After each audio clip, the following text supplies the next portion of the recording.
నమస్కారం, welcome to వంటింటికి దారేది. ఇవాళ తాలింపు అన్నం సింపుల్గా ఎలా చేయాలో తెలుసుకుందాం.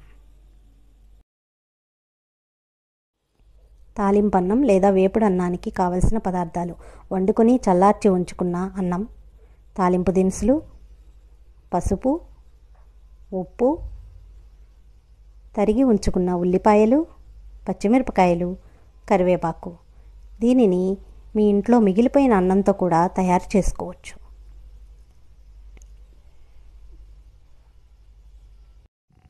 తాలింపు అన్నం తయారు చేసుకోవటానికి ముందుగా స్టవ్ పై బాండి పెట్టి వేడి చేసుకోవాలి. అది వేడెక్కగానే 3 టేబుల్ స్పూన్ల నూనెని వేసుకోవాలి.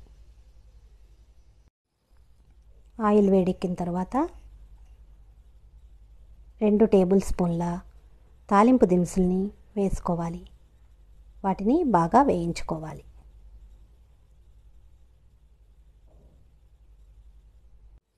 తాలింపు దినుసులు వేగిన తర్వాత ముందుగా తరిగి ఉంచుకున్న ఉల్లిపాయల్ని, పచ్చిమిరపకాయల్ని కలుపుకోవాలి. వాటిని ఒకసారి చక్కగా కలుపుతూ వేయించుకోవాలి.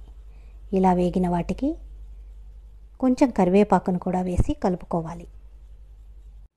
1 నిమిషం పాటు ఉల్లిపాయలు వేగిన తర్వాత 1/2 స్పూను పసుపు,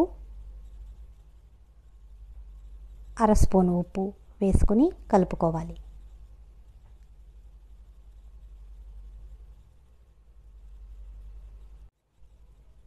తాలింపు బాగా వేగిన తర్వాత ముందుగా సిద్ధం చేసుకున్న అన్నాన్ని ఆ తాలింపులో వేసుకోవాలి.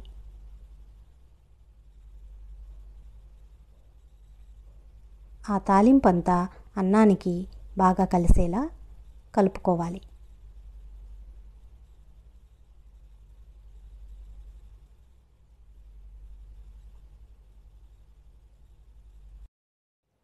అలా కలుపుకున్న దానిలో ఉప్పు సరిపడా ఉందో లేదో చూసుకొని మీకు సరిపడా ఉప్పుని వేసి బాగా కలుపుకోవాలి.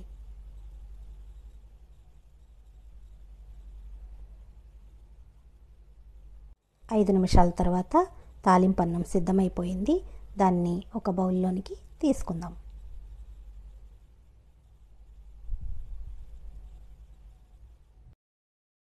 కూరగాయలు అందుబాటులో లేనప్పుడు 10 నిమిషాల్లోనే ఇలా సులభంగా తాలింపు అన్నాన్ని సిద్ధం చేసుకోవచ్చు. ఎంతో రుచికరంగా ఉంటుంది.